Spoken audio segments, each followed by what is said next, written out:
On March 12, 2015, a 49-episode slow burn finally detonated. Steven Universe aired its Season 1 finale, an episode called Jailbreak, and in the space of 11 minutes, it revealed that one of its main characters had been two smaller characters fused together the entire time. It was a genuine surprise. The song that accompanied the reveal, a track called Stronger Than You, performed by Estelle, became one of the most iconic musical moments in the history of Western animation. 1.697 million people watched it air. And if you go back and read the online reaction from that week, you will find something very close to unanimous praise. People called it a masterpiece. People called it the future of animated storytelling. People said that Steven Universe had surpassed Adventure Time. And here's the thing, they were not entirely wrong to feel that way. In that specific moment, Steven Universe was doing something extraordinary. But a moment is not a show. A single revelation is not a body of work. And what happened over the next 4 years would slowly, quietly, and sometimes painfully reveal a difference between the two series that no single episode could capture. Not a difference in talent, not a difference in ambition, a difference in architecture. This is what that difference looks like when you hold both shows up to the light. If you have been enjoying these long-form sleep essays, subscribing is free and it genuinely helps the channel keep going. Now, back to it. There is a question that sounds simple but is not. What makes a fictional world feel real? Not believable in the scientific sense, because neither of these shows operates anywhere near realism. What makes a world feel like it exists when the camera is not looking at it? What makes you believe that the places you have not visited yet already have weather and history and cracks in their sidewalks? Adventure Time answered that question in a way that almost no animated series has before or since, and it did so by doing something that looks, from the outside, like carelessness. The Land of Ooo does not explain itself. It does not hand you a map in the first episode or a lore dump in the second. The first time you see the Candy Kingdom, nobody tells you why there is a kingdom made of candy. Nobody tells you why the princess is made of bubblegum. Nobody tells you why there are sentient banana guards, or why the walls are frosted, or why the whole thing smells, presumably, like sugar. It is just there. The show presents it the same way a dream presents its logic, which is to say it presents it as if you should already know. And the effect of that presentation is not confusion. It is immersion. You accept the Candy Kingdom the way you accept gravity. Not because it has been explained, but because everything around it behaves as though it requires no explanation. Now consider the Ice Kingdom, a frozen wasteland ruled by a lonely old man who kidnaps princesses. In the first season, that is all it is. A gag. A setting for Finn and Jake to punch through on their way to a rescue. But slowly, across seasons, the show reveals that the Ice Kingdom is actually the territory of a man named Simon Petrikov, an antiquarian who found a cursed crown in Scandinavia and lost his mind to it over the course of the Mushroom War. And the princesses he kidnaps are echoes of Betty, the woman he loved and lost. And his penguins are named Gunter because the original Gunter was a dinosaur who wished upon a magical entity called Evergreen, and the wish went wrong and the name embedded itself into the crown's architecture. None of this is delivered in a single episode, none of it is delivered in a single season. The Ice Kingdom's full meaning takes almost 8 years to unfold, and when it does, it retroactively transforms every single joke the show ever made about the Ice King into something that hurts. That is what Adventure Time does with world building. It trusts time, it plants seeds and then ignores them, sometimes for years, and when they finally bloom, the payoff is not just surprising. It is inevitable. It feels like the show always knew. Whether it did or not is almost beside the point. The structure creates the feeling of depth, and in fiction, the feeling of depth is depth. Steven Universe approaches world building differently. The Gem homeworld and its caste system and its history of colonization are in many ways more coherent than anything in O. The rules are clearer, the factions are defined, the hierarchy makes sense. If you sat down and drew a diagram of Gem society, you could. Diamonds at the top, quartz beneath them. Each gem type has a purpose. Defective gems are shattered or harvested. The rebellion led by Rose Quartz disrupted this system, and the show traces the consequences of that disruption across its entire run. On paper, that sounds like stronger world building, and in some ways it is. But there is a cost to coherence, and the cost is surprise, because when a world operates on visible rules, you can predict it. When you can predict it, the sense of discovery fades. And when the sense of discovery fades, the world begins to feel less like a place you are exploring and more like a diagram you are filling in. Adventure Time never lets you fill in the diagram. Every time you think you understand the rules of Ooo, the show introduces something that breaks them. The Nightosphere operates on different physics than the Candy Kingdom. The lumpy space dimension has its own emotional gravity. The astral plane, the dead worlds, Prismo's time room, the farm world timeline, the islands where humans still survive, the ruins of the old world buried underneath the new one. None of these places follow the same logic. None of them need to, because the show's world-building principle is not consistency. It is possibility. The Land of Oo feels infinite because the show never tells you where it ends. Steven Universe's world, by contrast, feels finite. Not small, never small, but bordered. You know roughly what the gem homeworld contains. You know what the crystal gems are fighting against. You know, within a certain range, what kinds of threats can emerge. And that clarity makes the story easier to follow, which is a genuine strength, but it also means the world rarely surprises you on a structural level. The surprises in Steven Universe tend to be emotional. A character reveals a secret. A relationship shifts. A fusion nobody expected happens.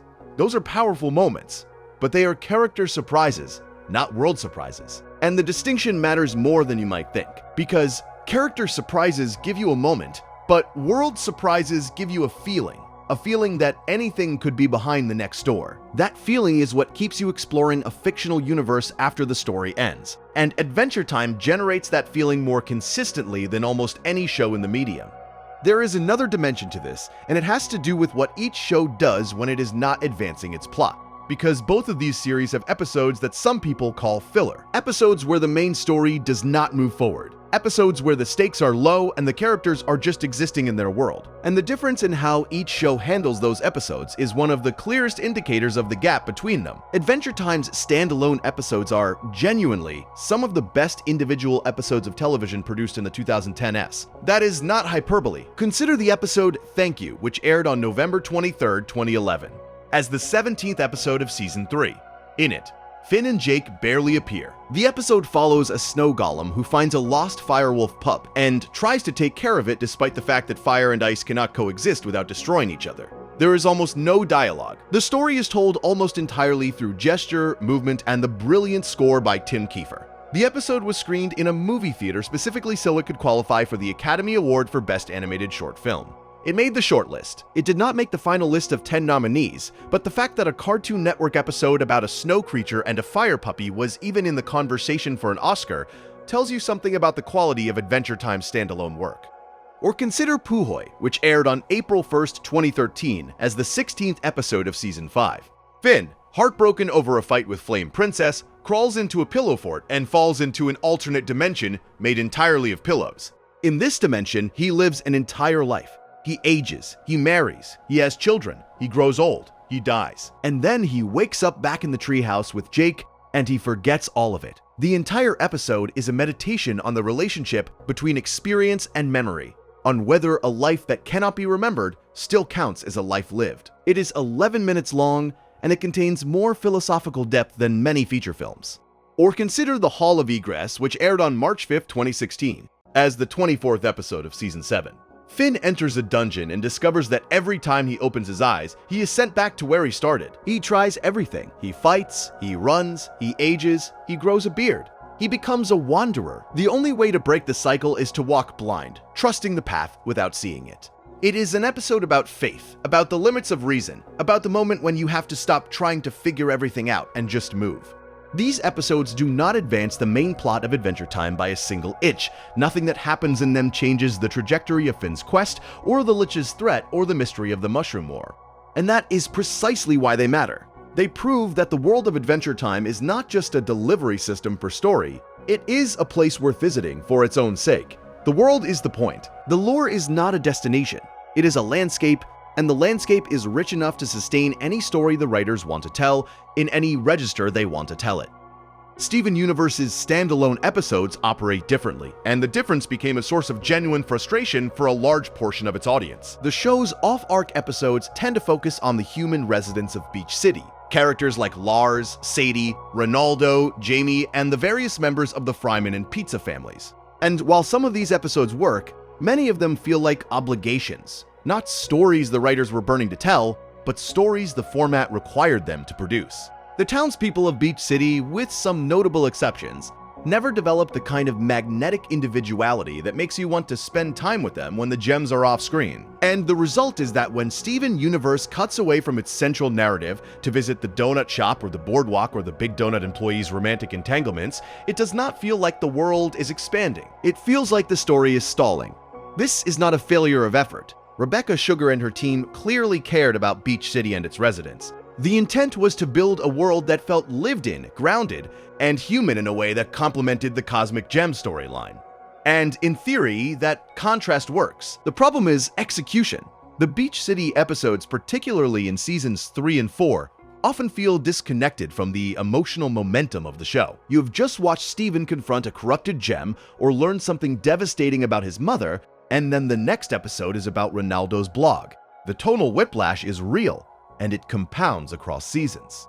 Adventure Time avoids this problem because its world is so varied that no single type of episode ever dominates. You might get a dungeon episode, then an Ice King episode, then a Marceline episode, then a lumpy space episode, then a one-off about a character you have never met who lives on the other side of Ooh. The variety is the engine. Each standalone episode introduces a new texture, a new tone, a new way of seeing the world. And because the show's mythology is distributed rather than centralized, you never know which standalone episode is secretly planting a seed that will bloom 4 seasons later.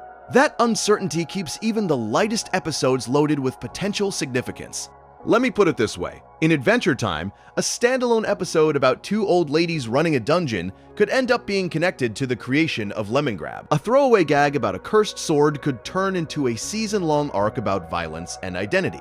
An episode about a businessman who falls from the sky could be the first piece of a puzzle about the nature of the Lich. Nothing is truly standalone in Adventure Time because the world is porous. Everything connects, eventually, but you can never predict how.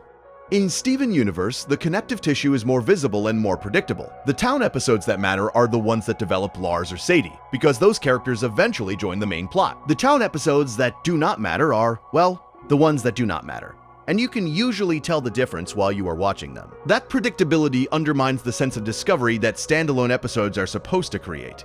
But standalone episodes are only part of the picture. The deeper comparison between these two shows lives in how they handle emotion. And this is where the argument becomes more nuanced. Because Steven Universe is not a show that lacks emotional power. It has produced some of the most affecting moments in animated television. The question is not whether Steven Universe can make you feel something. It can.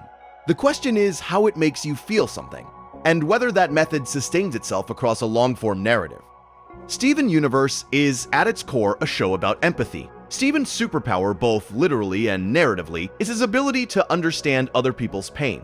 He heals through compassion, he fights through connection. He defeats enemies not by overpowering them, but by listening to them. And the show commits to this thesis with real conviction. When it works beautifully. The moment in Jailbreak when Garnet reveals herself as a fusion and sings Stronger Than You is genuinely one of the great scenes in animation. It works because it combines revelation, spectacle, music, and thematic coherence into a single sequence that feels earned by everything that came before it. But here is where the commitment to empathy becomes a structural problem. If your protagonist's defining trait is that he solves problems through understanding and compassion, then every conflict in your show must ultimately be resolvable through understanding and compassion. And for most of Steven Universe's run, this works. Steven befriends Lapis Lazuli. He reaches Peridot. He connects with Bismuth. Each of these arcs follows the same basic pattern. There is an antagonist who seems irredeemable. Steven refuses to give up on them. And through patience and empathy, the antagonist comes around. The problem is what happens when you scale that pattern up to a genocidal empire. The Diamonds are the rulers of the Gem homeworld. They have colonized and destroyed planets. They have shattered gems, which is the gem equivalent of execution. They have enforced a rigid caste system that treats entire categories of beings as disposable. They are, in almost every meaningful sense, authoritarian dictators responsible for millennia of suffering. And Steven Universe's answer to the Diamonds is the same as its answer to every other antagonist. Steven talks to them, he empathizes with them, he helps them see the error of their ways. And in the Season 5 finale, Change Your Mind, which aired on January 21st, 2019, White Diamond, the most powerful and most oppressive figure in the entire series, has a change of heart in a scene that lasts approximately 30 seconds. This is not a failure of theme. The idea that even the most powerful oppressor is still a person capable of change is a genuinely meaningful thing to say, especially in a show aimed at young audiences. The failure is structural. White Diamond debuted only 4 episodes before her redemption. The audience had no time to sit with her as a character, no time to understand her psychology beyond a surface-level sketch of perfectionism and control. The show told us she was terrible. It did not show us enough of her to make the redemption feel earned. And the result is that the climax of the entire series, the moment when everything Steven has been fighting for, is supposed to pay off, lands with the weight of a slogan rather than the weight of a story. Adventure Time handles its equivalent problem, the problem of irredeemable evil, in a fundamentally different way. The Lich is Adventure Time's ultimate villain, a creature born from the mutagenic bomb that destroyed civilization, a being whose only desire is the extinction of all life. And Adventure Time never redeems the Lich. It never humanizes him. It never asks you to empathize with his perspective, because some things the show suggests are simply beyond the reach of understanding. Some forces exist that cannot be talked to, negotiated with, or healed through compassion. They can only be survived. But the show does something more interesting than simply leaving the Lich as a flat villain. It allows the Lich to transform, not morally, but in the episode Escape from the Citadel, the Lich is bathed in the healing blood of a guardian and is reborn as a giant baby, later named Sweet Pea, who grows up to be a gentle, confused child in a farming community. The Lich's evil has not been redeemed. It has been overwritten, and the show treats that overwriting as both a gift and a tragedy because Sweet Pea still carries the Lich inside him. And in later episodes, the Lich occasionally surfaces, terrifying and ancient and utterly indifferent to everything Sweet Pea has become. This is a more honest engagement with evil than anything Steven Universe offers. It says that you cannot talk evil out of existence. You can contain it, you can build something new on top of it. But it is still there, underneath, and it can still wake up. That ambiguity, that refusal to resolve the moral problem cleanly, is what separates great storytelling from good storytelling. And it is a distinction that applies not just to villains, but to the entire emotional architecture of both shows. Because Adventure Time is not afraid of irresolution. It is not afraid to leave you without an answer. Consider the ending of the series. Come Along With Me, which aired on September 3rd, 2018, does not resolve every storyline. It does not explain every mystery. It does not tell you what happens to every character. What it does is show you one more day in Ooh, one more adventure, one more moment of connection between Finn and Jake and the people they love. And then it ends, not with a grand statement, but with a song that says, essentially, this was a good time, and it is over now. And that is okay. The final shot is of BMO singing to an audience 1,000 years in the future about the adventures of Finn and Jake. The story has become a story about stories. The show has become a campfire tale told long after the fire should have gone out. Steven Universe's ending, by contrast, tries to resolve everything. Steven heals the corrupted gems, the diamonds change, homeworld reforms, Steven starts a school, Steven starts a garden. Steven starts to heal, and then, in Steven Universe Future, the epilogue series that aired from December 7th, 2019 through March 27th, 2020, the show attempts one final resolution. Steven develops something very close to PTSD.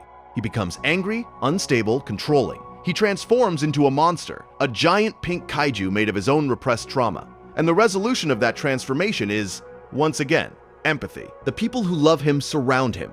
They hold him. He shrinks, he cries, he gets in a car and drives away to start a new life.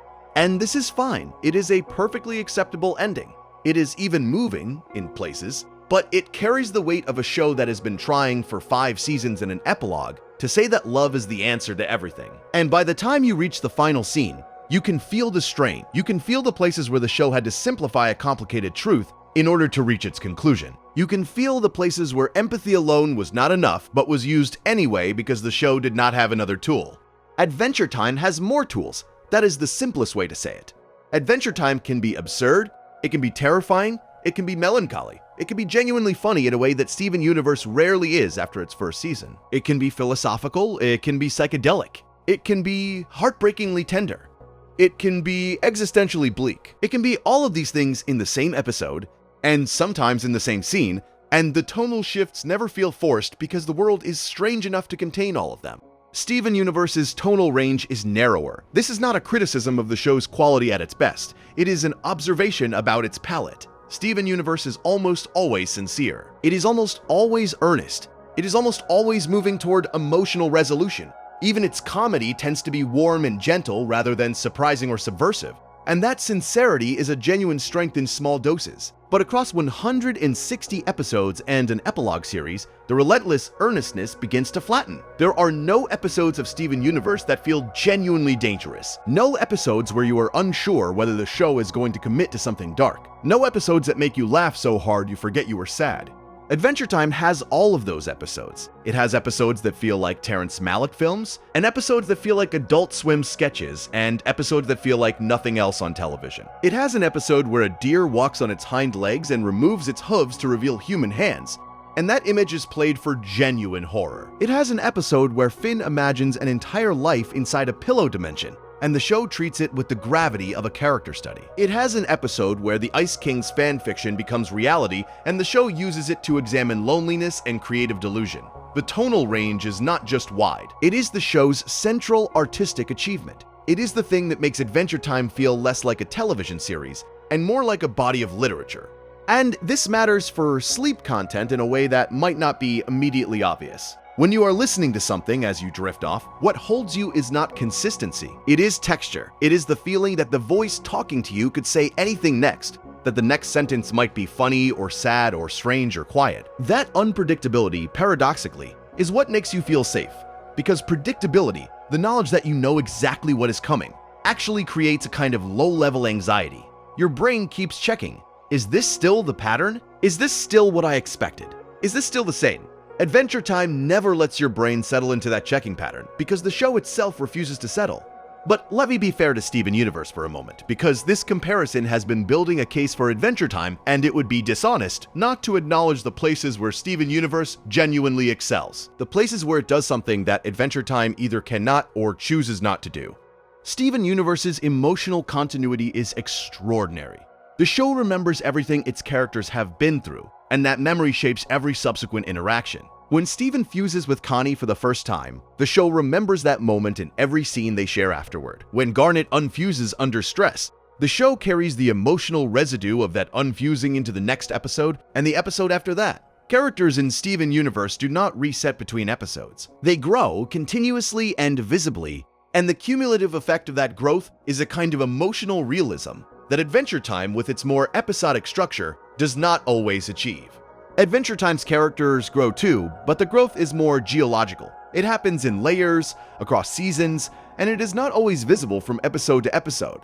Finn does not process his breakup with Flame Princess in a single arc. He carries it for years, and it resurfaces in unexpected places, and sometimes the show forgets about it entirely before remembering it again in a way that feels earned precisely because it was forgotten. But this approach means that individual episodes of Adventure Time can sometimes feel emotionally disconnected from each other. You can watch 3 episodes in a row and get 3 completely different emotional registers, with no apparent thread connecting them. And while that variety is part of the show's magic, it is also the reason some viewers bounced off Adventure Time and landed on Steven Universe instead. Because Steven Universe offers something that Adventure Time does not. A promise that every emotion you invest in the show will be tracked, honored, and returned to you.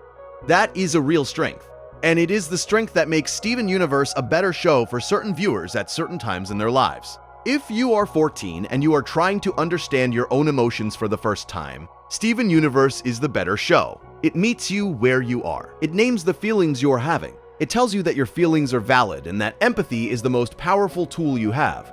And for that specific audience, at that specific moment, that message is invaluable. But Adventure Time does something different with emotion, something harder, something that in the long run resonates more deeply. Adventure Time shows you that not all emotions can be named, not all feelings can be resolved, not all pain has a corresponding comfort. Sometimes you just have to sit with something and let it be what it is and trust that you will still be yourself on the other side of it. That is not a message that works for everyone. It is not a message that works for every age group, but it is a more complete message, and it is delivered with more artistic range, and it is the reason Adventure Time's emotional impact grows over time, while Steven Universe's emotional impact, for many viewers, peaks somewhere around Season 3 and then gradually diminishes.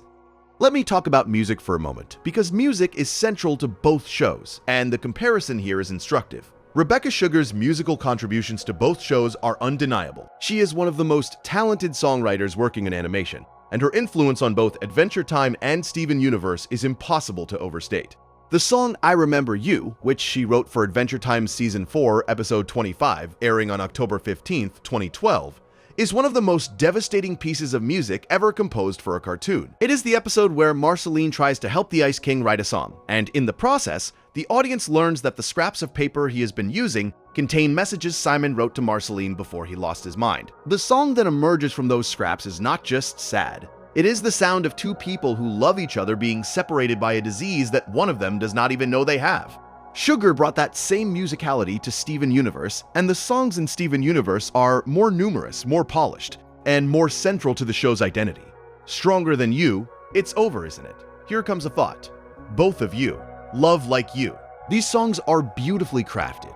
They are catchy, emotionally precise, and deeply integrated into the narrative. Steven Universe is in many ways a musical in a way that Adventure Time is not. The songs do not just comment on the story, they advance it. They are the primary vehicle through which characters process and express their emotions. And yet, there is something about Adventure Time's musical approach that hits differently, because Adventure Time's music is not polished. It is raw. Marceline's songs sound like they were written in a bedroom at 3 in the morning, which is exactly what they sound like because that is the emotional register the character lives in. The songs in Adventure Time are not performed. They are overheard. They feel private. They feel like you walked into a room and caught someone being honest with themselves. And now you cannot unhear it. Steven Universe's songs feel like performances. Beautiful performances. But performances nonetheless. They are written to be heard, to be understood, to deliver their meaning clearly and directly. And that directness is part of what makes them effective. But it is also what makes them, over time, slightly less haunting. Because the songs you remember longest are not the ones that told you exactly what to feel. They are the ones that made you feel something you could not name, something that sat in your chest and would not leave, something you had to return to again and again because you were never quite sure what it meant. I Remember You is that kind of song, and Adventure Time is that kind of show, but music is just one expression of a deeper difference, which is the difference in how these two shows trust their audience. Steven Universe trusts its audience to feel. It makes space for feelings, names them, validates them, and helps the viewer process them. Adventure Time trusts its audience to think. It presents images, situations, contradictions, and mysteries, and then it steps back. It does not tell you what to feel. It does not tell you what it means. It gives you the pieces and trusts you to assemble them, and if you assemble them differently than the person next to you, the show is fine with that. It does not need you to arrive at the correct interpretation. It needs you to arrive at an interpretation, any interpretation, as long as it is yours. This is the difference between a show that teaches and a show that provokes. Steven Universe teaches empathy. Adventure Time provokes thought. And both of those things are valuable, but provocation has a longer half-life. A lesson once learned recedes. A question once asked keeps returning. There is a scene in Adventure Time in the episode Astral Plane, which aired on January 22nd, 2015, as the 25th episode of Season 6, where Finn's consciousness drifts through Ooh while his body sleeps. He visits different characters, he sees their private moments, and at the end, floating above the planet, he says something that I will paraphrase because it captures the show's entire philosophical position. He looks at the world below him and observes that there is so much going on, so many individual lives happening all at once, and the feeling that rises in him is not understanding. It is wonder. He does not comprehend the world, he is awed by its incomprehensibility. Steven Universe does not have an equivalent scene, not because it lacks ambition, but because its narrative structure does not allow for that kind of open-ended awe. Steven Universe is always moving toward resolution, always asking a question that it intends to answer, always building toward a moment of emotional clarity. And that momentum is what makes the show compelling on a scene-by-scene level. But it is also what prevents the show from ever truly pausing, from ever letting the camera drift, from ever saying simply, "This is strange and beautiful and we do not need to understand it." Adventure Time says that constantly. It says it in the Grasslands and the Fire Kingdom and the Cloud Kingdom and the Mountain of Matthew and the depths of the ocean where the humans live. It says it every time the show introduces a location that has its own rules and its own sadness and its own version of what it means to be alive. And that willingness to let the world be strange, to let meaning emerge rather than be constructed, is what makes Adventure Time's emotional impact deepen over time rather than peak and fade. Now, there is a structural argument to be made here, and it is one that defenders of Steven Universe raise often, so let me address it directly.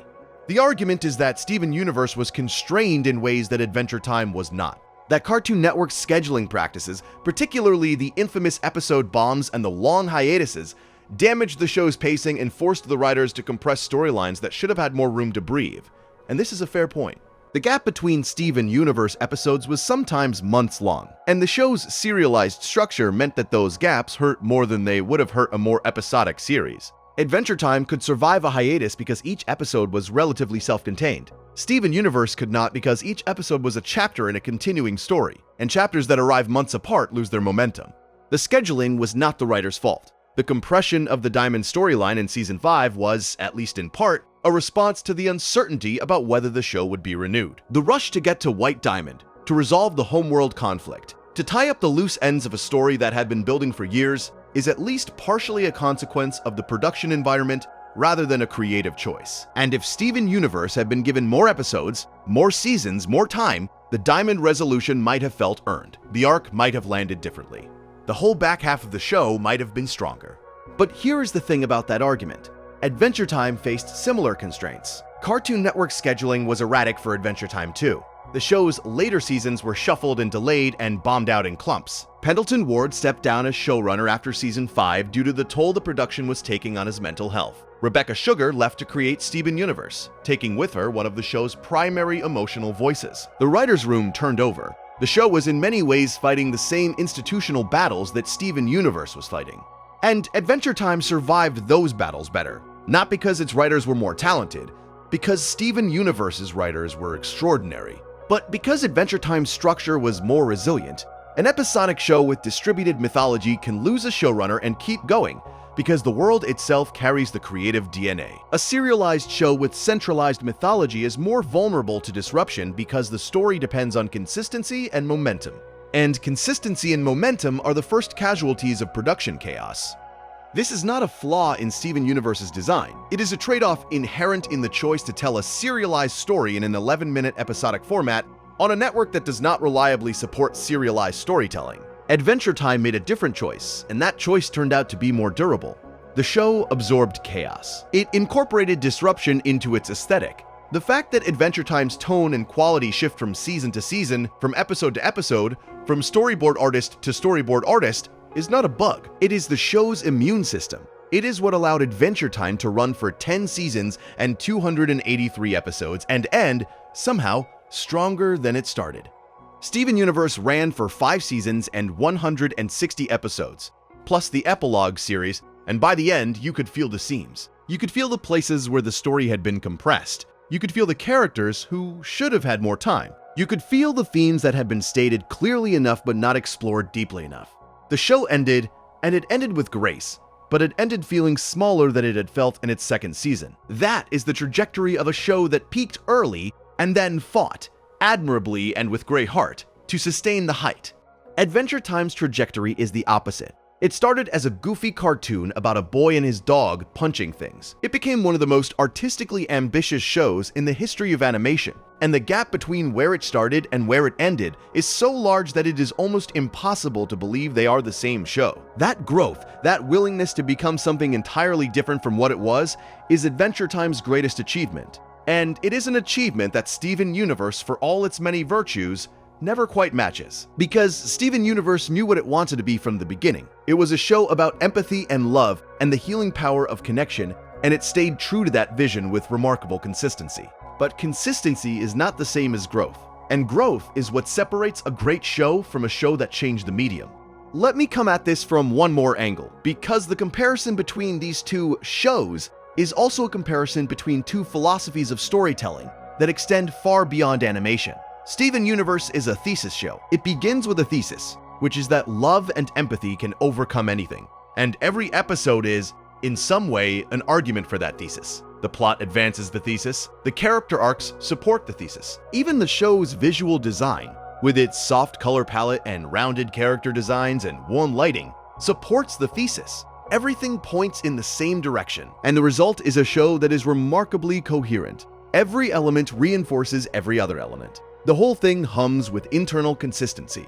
Adventure Time is not a thesis show. It is a question show. It begins with a question, which is something like, what does it mean to be alive in a world that does not make sense?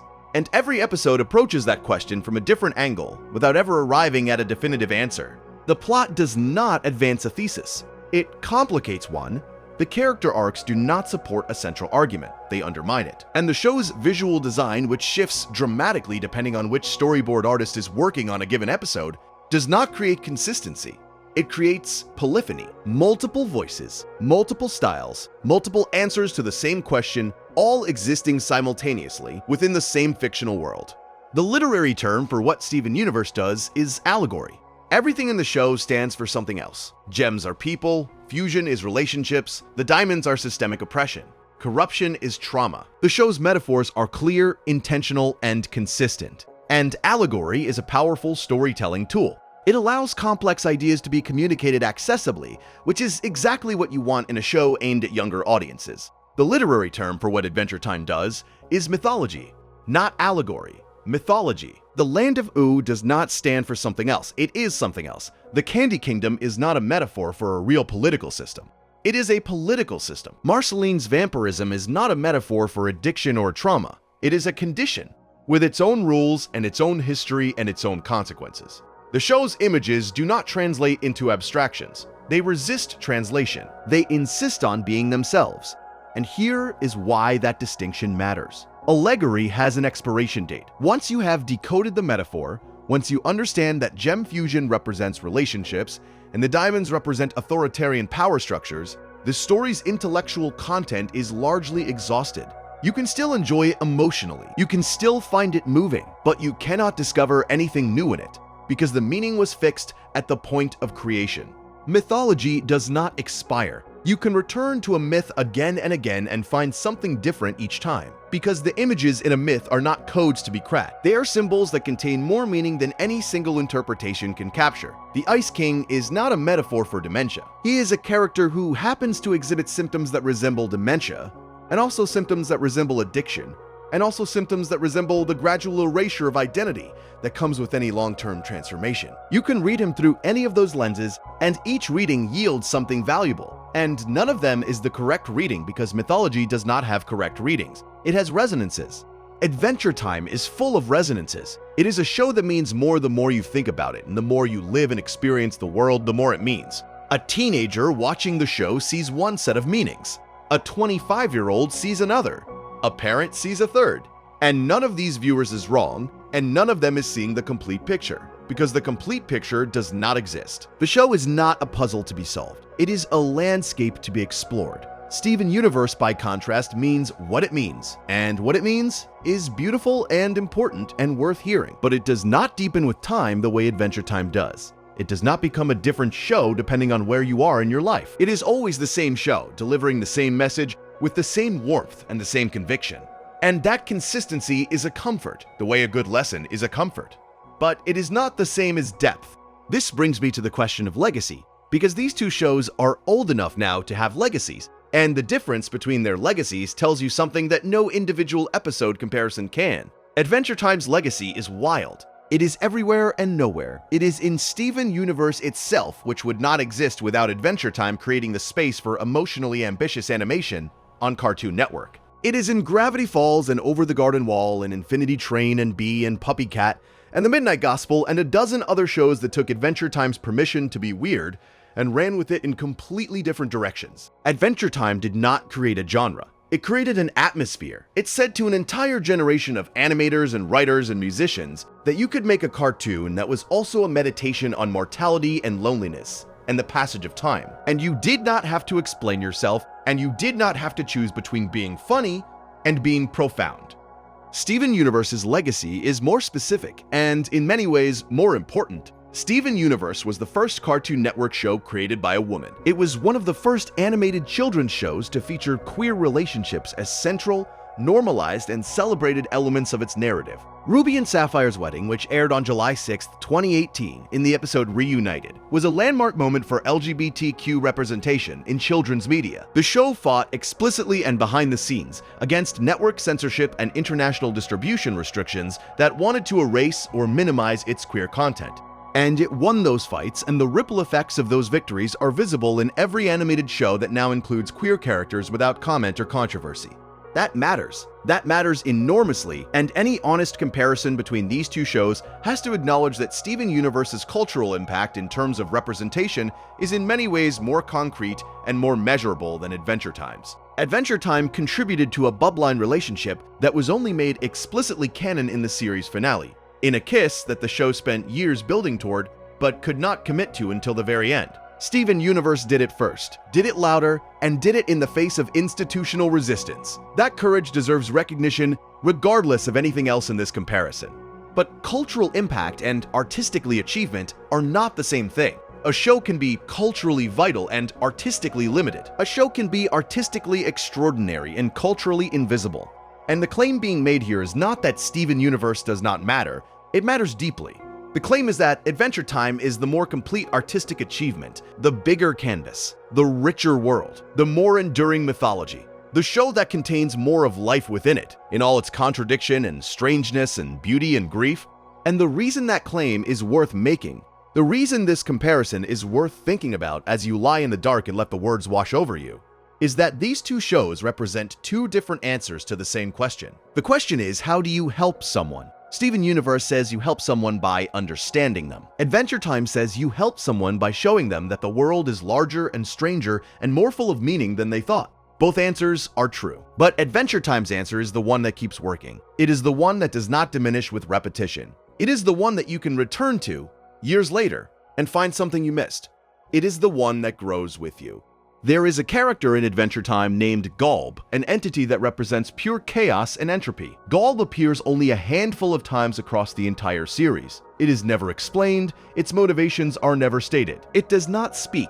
It simply exists, an enormous red figure floating in the void. A force so far beyond the comprehension of every character in the show that even the most powerful beings treat it with something closer to awe than fear. And in the series finale, Galb descends on U, and the show does not defeat it. The show simply shows you that it is there, and that everything you love exists in its shadow, and that the appropriate response to that knowledge is not despair. It is gratitude. Steven Universe does not have a goal. It does not have an image that resists understanding. It does not have a force that exists beyond the reach of empathy and love and connection. And that absence is not a flaw in the show's design. It is a consequence of the show's thesis. If love is the answer to everything, then there cannot be a question that love cannot answer. And if there cannot be a question that love cannot answer, then the show cannot contain true mystery. It can contain puzzles, it can contain secrets, it can contain revelations, but it cannot contain the kind of irreducible strangeness that makes you feel small and alive and grateful and terrified all at once. Adventure Time contains that strangeness. It contains it in Galb and in the Lich and in the ruins of the old world and in the crown that destroyed Simon Petrikov and in the fact that U is a post-apocalyptic wasteland that bloomed into a candy-colored paradise, and nobody seems to think that is unusual. The strangeness is the point. The strangeness is the beauty. The strangeness is what makes the show feel, even now, years after it ended, like a place you could return to and find something you have never seen before. And that is the difference. That is the whole difference. When you strip away the details and the arguments and the episode comparisons and the production histories, Steven Universe is a show you watch and feel moved by and carry with you as a lesson. Adventure Time is a show you watch and fall into and carry with you as a world. The lesson fades, eventually, as all lessons do. The world stays. Steven Universe operates on the assumption that identity is something you discover. Steven spends the series learning who he is, what his powers are, what his mother was, and what kind of person he wants to become. The arc is clear and compelling. He starts as a boy who does not understand his own abilities or his place in the world, and he ends as a young man who has integrated every piece of his history, even the painful pieces, into a coherent sense of self. That is a satisfying arc. It is the arc of a coming-of-age story, and Steven Universe tells it well. Adventure Time operates on a different assumption. Identity is not something you discover. It is something you negotiate, constantly, with no guarantee that the negotiation will ever end. Consider Finn. Over the course of 10 seasons, Finn does not arrive at a stable sense of who he is. He is a hero, and then he is a boy who realizes heroism is more complicated than he thought. And then he is a teenager wrestling with anger and loss. and then he is someone trying to figure out what to do after the obvious quest is over. The series finale does not give Finn a final identity. It gives him one more adventure. The implication is that identity is not a destination. It is an activity. You are always becoming, and the moment you think you have arrived is the moment you have stopped growing. Marceline's identity is even more unstable. She is a vampire, a musician, a half-demon, a survivor of the apocalypse, the daughter of a ruler of a nightmarish dimension, the former companion of Simon Petrikov, and the eventual partner of Princess Bubblegum. None of these identities cancel the others out. None of them takes priority. She is all of these things simultaneously, and the show never asks her to choose. The miniseries Stakes, which aired across 8 episodes in November 2015, follows Marceline as she attempts to cure her vampirism, and in the process, she confronts the different selves she has been across centuries. The vampires she fights are, in a very real sense, aspects of herself that she has been running from.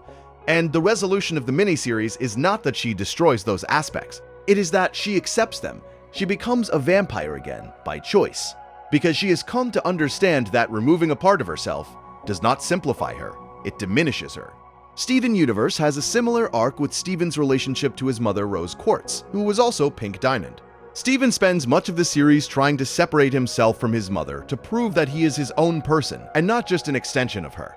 And the show handles this arc with real sensitivity. The moment in the episode Storm in the Room, which aired on February 17, 2017, where Steven confronts an imagined version of Rose in her room and asks her why she left him with all of her problems, is genuinely affecting. It is a child asking the question that every child of a complicated parent eventually asks: why am I carrying this? But the resolution of Steven's identity crisis follows the same pattern as every other resolution in the show. He processes it. He talks about it. He integrates it. He arrives, eventually, at a place of peace with who he is and who his mother was and what that means for his future. The arc closes, and the closing is satisfying in the way that therapy is satisfying. You feel better. You understand yourself more clearly. You move forward with more self-awareness. Adventure Time does not offer that kind of closing.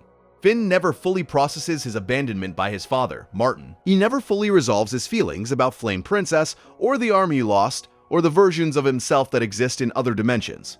He carries all of it, and the show lets him carry it without suggesting that carrying is a problem to be solved. Carrying is just what living is. You accumulate experiences and identities and wounds and joys, and you carry them, and the carrying is not a burden. It is the texture of being alive. This is a fundamentally different understanding of what a character arc is supposed to do. Steven Universe believes a character arc should heal the character. Adventure Time believes a character arc should reveal the character. Not fix them, not resolve them. Reveal them. Show them to you in full with all their contradictions intact, and then trust you to find meaning in the contradiction. And this difference extends to the supporting casts of both shows, which is where the comparison becomes most visible. Steven Universe's supporting characters are by and large defined by a single emotional truth that the show explores and resolves. Amethyst's truth is that she feels inadequate because she emerged late from the kindergarten and is smaller than she should be. Pearl's truth is that she loved Rose Quartz with a devotion that bordered on self-erasure and has to learn to exist as her own person. Garnet's truth is that she is a fusion born of love and has to protect that love from a universe that considers it defective. Lapis Lazuli's truth is that she was trapped and traumatized and has to learn to trust again. Peridot's truth is that she was raised in a rigid system and has to learn that the system was wrong. Each of these characters is beautifully realized within the scope of their truth, but the scope is the issue. Once you understand a Steven Universe character's core wound, you largely understand the character. Their arc becomes a process of healing that wound, and while the healing is compelling to watch, it does not fundamentally surprise you. You know where Amethyst's arc is going the moment you understand her insecurity. You know where Pearl's arc is going the moment you understand her grief. The trajectory is clear, and the show follows it with precision and care. But precision and care are not the same as depth. Adventure Time's characters resist that kind of summary. Try to reduce Princess Bubblegum to a single emotional truth. You cannot. She is a scientist, a monarch, a pragmatist, a control freak, a creator of life. A surveillance state architect, a war criminal, a lover, a friend, a genius, and a person who once dissolved into a mindless candy mass and had to be rebuilt molecule by molecule. She has done terrible things for understandable reasons. She has done beautiful things for selfish reasons. She is, depending on which episode you are watching, a hero or a villain, or something that does not fit into either category. And the show never resolves the contradiction. It never tells you which version of bubblegum is the real one, because the real one is all of them. She is a person, and people are contradictory, and the show's refusal to simplify her is a form of respect. Lumpy Space Princess is another example. On the surface, she is a joke, a spoiled, entitled, dramatic purple cloud who talks like a valley girl and causes problems wherever she goes. But across 10 seasons, the show reveals layers to LSP that no summary can capture. She is lonely. She is alienated from her parents. She is performatively confident in a way that barely conceals genuine insecurity. She falls in love recklessly and gets hurt repeatedly. She lives in the woods sometimes. She tries to be a journalist. She saves the world in the finale, sort of, in a way that is both heroic and absurd. And the show never reconciles these layers into a coherent arc. LSP does not learn and grow in the way Steven Universe characters learn and grow. She just continues being herself in all her messy, complicated, unresolvable glory.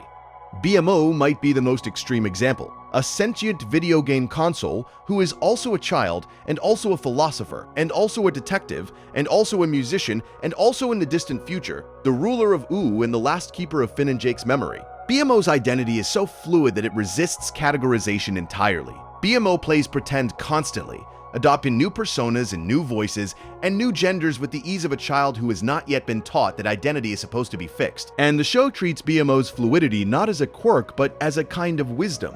BMO is the character who understands instinctively what the show spends 10 seasons trying to say. That you do not have to be one thing, that the world is large enough to hold all yourselves. That play is not the opposite of seriousness. It is the highest form of it. Steven Universe does not have a BMO. It does not have a character who exists outside the emotional logic of the show. Every character in Steven Universe is emotionally legible, which means every character can be understood, which means every character can be predicted. And predictability is the enemy of the kind of deep, lasting engagement that great fiction creates. Let me talk about death for a moment, because how a show handles death tells you almost everything about its artistic ambition. Steven Universe is careful about death. Gems can be shattered, which is the closest equivalent to dying, but the show treats shattering as a distant threat rather than a present reality. No character the audience has come to love is permanently destroyed over the course of the series. The stakes are real in theory, but the show pulls back from the ultimate consequence. And that restraint is, Steven Universe is a show aimed at children and young teenagers, and subjecting that audience to the permanent loss of a beloved character is a choice that carries real ethical weight. The show's restraint is a form of care for its viewers. Adventure Time is not restrained about death. Characters die, not frequently, not gratuitously, but permanently and irreversibly. Billy, the legendary hero who Finn idolizes, is revealed to have been dead for some time, his body puppeted by the Lich as a disguise. Root Beer Guy, a character the show spent an episode lovingly developing, complete with his detective fantasies and his quiet marriage and his desire to matter, is killed off screen between seasons. His wife, Cherry Cream Soda, grieves and eventually moves on, and the show treats both the grief and the moving on with equal seriousness. Fern, the grass clone of Finn, dies in the series finale, dissolving into the ground and becoming a tree. Finn's arm is not killed exactly, but it is lost permanently in a way that the show never reverses and never minimizes. And then there is Simon Petrikov, who experiences something worse than death. He loses his mind, slowly, over centuries. And the show forces you to watch it happen, not in a single dramatic episode, but across the entire run of the series. As the Ice King becomes increasingly pitiable, and the memories of Simon become increasingly precious, and the gap between who he was and who he has become grows wider with every season. This willingness to let things be lost, to let characters be permanently changed by their experiences, to refuse the comfort of reversibility, is what gives Adventure Time its emotional weight. When something matters in Adventure Time, it matters because you know the show will not take it back. When Finn loses his arm, you believe the loss because the show has demonstrated, repeatedly, that it is willing to let consequences stand. When Marceline sings about Simon, the song hurts because you know that the damage is real, and that no amount of singing will undo it. Steven Universe's emotional moments are powerful, but they exist within a framework where everything can be healed. Corrupted gems can be uncorrupted. Shattered gems can, it turns out, be partially reconstructed. The diamonds can be convinced to change. Steven himself, when he transforms into a monster in Steven Universe Future, is brought back by love. The healing is beautiful, but the beauty carries an implicit promise that undermines the stakes. If everything can be fixed, then nothing is truly at risk. And if nothing is truly at risk, then the fear and grief and loss that the show depicts are, on some level, performative. You feel them in the moment, but they do not leave marks because, somewhere in the back of your mind, that the show will not let the worst thing happen.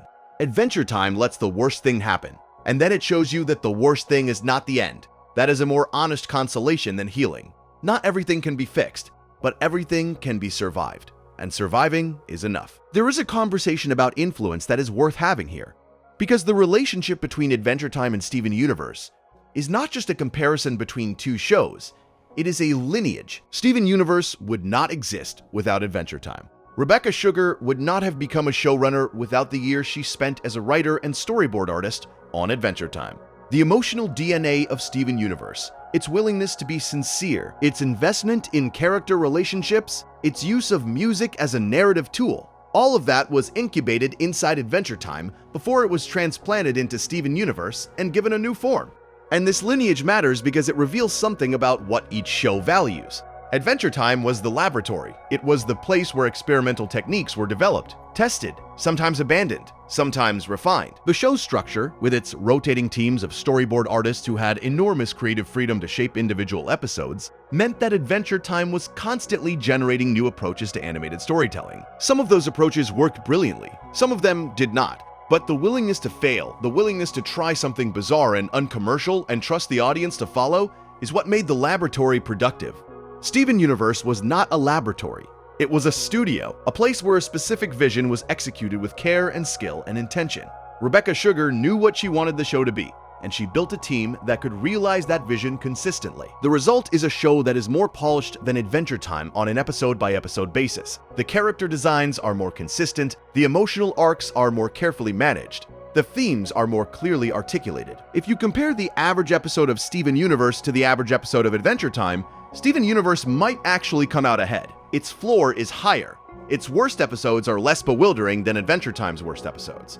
But the ceiling, that is where Adventure Time separates itself. The best episodes of Adventure Time are not just great episodes of animation. They are great pieces of art, full stop. They belong in the conversation with the best short fiction and the best short films and the best experimental music. They do things that no other show has done before or since. And the gap between Adventure Time's best and Steven Universe's best is wider than the gap between their averages, because Adventure Time's laboratory produced breakthroughs that a studio, by definition, cannot.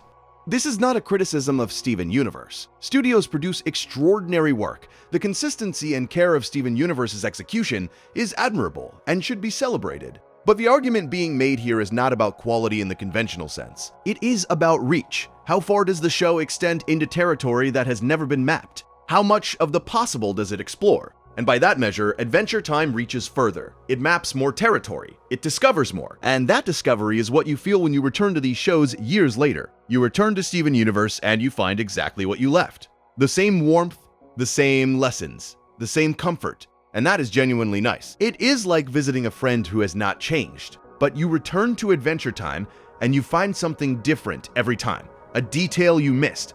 A connection you were not ready for. A joke that was not funny when you were 16 but breaks your heart now that you are 25. The show changes because you changed, and the fact that it can accommodate your change is evidence that it contains more than any single viewing can extract. Let me talk about fathers for a moment, because both of these shows have a lot to say about fathers, and the comparison is revealing. Steven's relationship with his father, Greg Universe, is one of the most consistently warm and loving parent-child relationships in animation. Greg is not perfect. He is a former rock musician who lives in a van. He does not fully understand the gem side of Steven's life. He makes mistakes, but he loves his son completely and unconditionally, and the show never wavers from that. Greg's love for Steven is a constant, a fixed point around which the rest of the show's emotional complexity orbits, and that constancy is important for a show aimed at young audiences. It says that even in a world full of confusion and danger and identity crises, there is someone who loves you exactly as you are. Adventure Time's treatment of fathers is almost the opposite. The show is full of fathers, and almost all of them are terrible. Martin, Finn's biological father, is perhaps the most devastating absent father in animation. When Finn finally meets him in the episode Escape from the Citadel, which aired on April 21st, 2014, as the second episode of Season 6, Martin does not embrace his son. He does not apologize for leaving. He does not even seem particularly interested in the reunion. He is a con man, a drifter, a man whose defining characteristic is his ability to leave. And the scene where Finn reaches for Martin's hand and Martin pulls away, and the resulting force tears Finn's arm off, is one of the most brutally honest depictions of parental abandonment ever put on screen. The show does not give Finn the catharsis of a confrontation. It does not give him a speech or a tearful reconciliation, or even a satisfying anger. It gives him a prosthetic arm and the slow, grinding realization that his father is not a mystery to be solved. His father is just a man who did not want to stay. And the show does not stop there. Joshua, Finn, and Jake's adoptive father is presented as a good dad, a loving dad. But the show gradually reveals that Joshua had secrets. He fought demons. He was bitten by something that resulted in Jake's magical stretching powers, meaning that Jake's entire identity is, in some sense, the product of a traumatic event that Joshua never disclosed. The show does not condemn Joshua for this, but it does not excuse him either. It simply presents the complexity. Parents carry things they do not share with their children, and those unshared things shape the children in ways neither party fully understands. Hunson Abadir, Marceline's father, is the lord of the Nightosphere, a dimension that functions as Adventure Time's version of hell. He ate Marceline's fries when she was a child. That sounds like a joke. In context, it is not. The fries were one of the last things Marceline had during the Mushroom War, a period when she was a scared child wandering through the ruins of civilization. Hunson eating her fries was not an act of cruelty. It was an act of thoughtlessness of a father so consumed by his own nature that he could not see what his daughter needed. And Marceline carries that wound for centuries, and when she sings about it, the song is so raw and so specific that it transcends its absurd premise and becomes something universal. Every person listening has had something taken from them by someone who should have known better. The fries are a metaphor, but they are also fries. That is Adventure Time. Both things at once. Always both things at once. Steven Universe's Greg is a better father than any father in Adventure Time. That is true. But Greg's goodness limits the show's exploration of what fatherhood actually looks like for most people. Most fathers are not Greg Universe. Most fathers are some combination of Martin and Joshua and Hunson Abadir. Present but distracted. Loving but secretive. Trying but failing. Adventure Time's gallery of flawed fathers is not pessimistic. It is realistic. And its realism, its willingness to show you the full range of what a father can be, including the worst possibilities, is what gives its exploration of fatherhood more weight and more utility for the audience. Because if you are lying in the dark thinking about your own father, and your father was not a Greg, then Steven Universe offers you a fantasy. Adventure Time offers you a mirror. The same principle applies to romance. Steven Universe treats romance as fundamentally healthy. Steven and Connie's relationship is sweet, supportive, and mutual. Ruby and Sapphire's relationship is passionate and devoted. Even the more complicated relationships in the show, like Pearl's unrequited love for Rose or Lapis and Jasper's toxic fusion, are treated as problems to be resolved rather than conditions to be endured. The show's position is that love, when it is real, leads to growth. And that is a comforting position and an important one for young viewers to hear. Adventure Time's treatment of romance is messier. Finn falls for Princess Bubblegum, who is centuries older than him and not interested. He dates Flame Princess and the relationship is intense and real, and ends because Finn does something selfish and manipulative. He grieves that loss for seasons. He briefly dates a pillow woman in another dimension and lives an entire life with her and then forgets her when he wakes up. He meets his father and learns nothing useful about love from the encounter. He grows up eventually into someone who is not defined by his romantic relationships. But the growing up is painful and slow, and the show never pretends otherwise.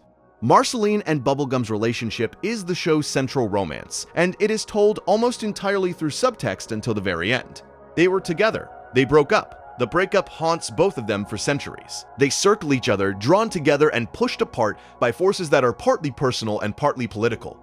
Bubblegum is a ruler who cannot afford vulnerability. Marceline is an immortal who is tired of losing people.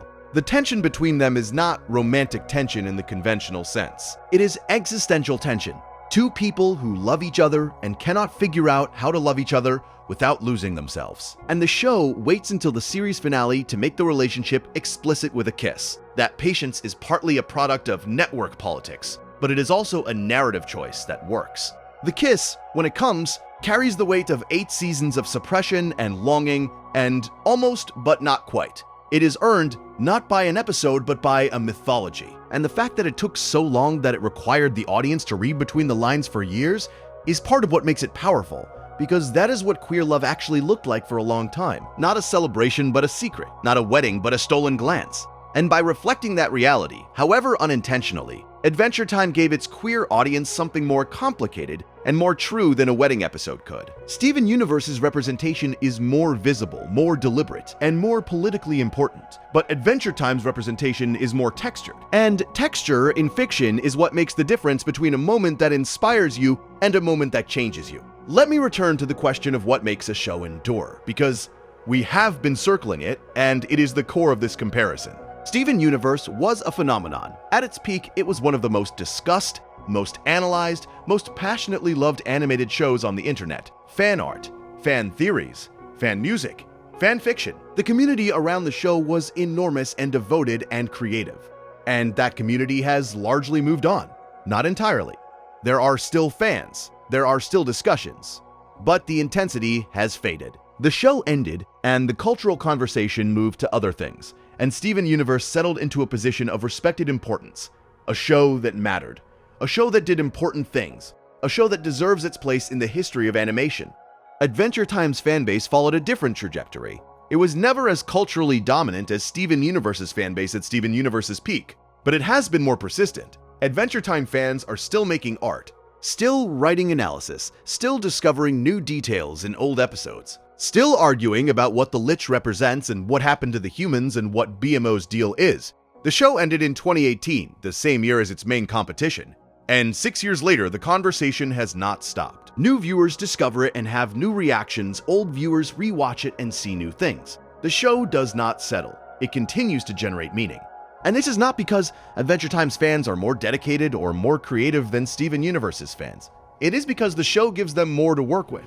A show with clear themes and resolved arcs provides a finite amount of material for analysis. Once you have understood the allegory, there is not much more to discover. But a show with ambiguous themes and unresolved tensions provides an infinite amount of material. There is always another reading, always another interpretation, always another layer that no one has articulated yet. The show becomes a living text, a thing that generates new meaning as the world around it changes. That is what mythology does. It outlasts its creators. It outlasts its original audience. It becomes a framework for thinking about things that the original creators never imagined. And Adventure Time, more than any other animated series of its era, has become a mythology. Not because it tried to be one, but because it was built like one. Open-ended, multi-voiced, full of images that resist reduction and stories that resist summary and characters who resist simplification. There is something else worth noting about the way these two shows handled time itself. Not narrative time, but actual time. The passage of real years during which the shows were airing, and the audience was aging alongside the characters. Adventure Time premiered on April 5th, 2010, and ended on September 3rd, 2018. 8 years. During those 8 years, the audience that started watching as children became teenagers, and the teenagers who started watching became adults, and the show grew with them.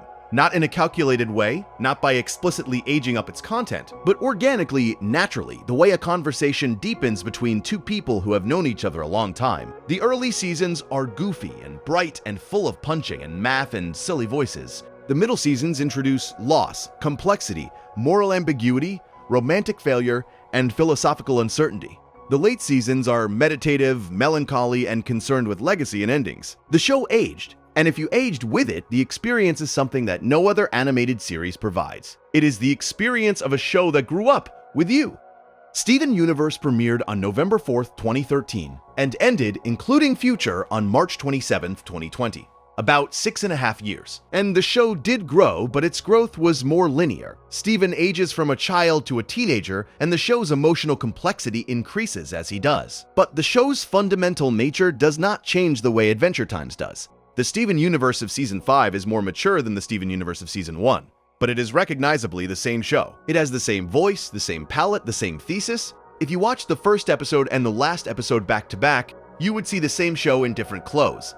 If you watch the first episode of Adventure Time and the last episode back to back, you would barely believe they are the same series. The first episode is a candy-colored romp about a boy saving a princess from a penguin collecting weirdo. The last episode is a cosmic meditation on impermanence that features the return of an ancient chaos god, the culmination of multiple intergenerational love stories, and a song about saying goodbye that is performed by a sentient video game console 1,000 years after everyone in the story has died. The distance between those 2 points is enormous, and that distance is the show's autobiography. It is the record of what happened to a group of artists over 8 years, how they changed and deepened and lost things and found things, and tried to make sense of the world through a cartoon about a boy and his dog.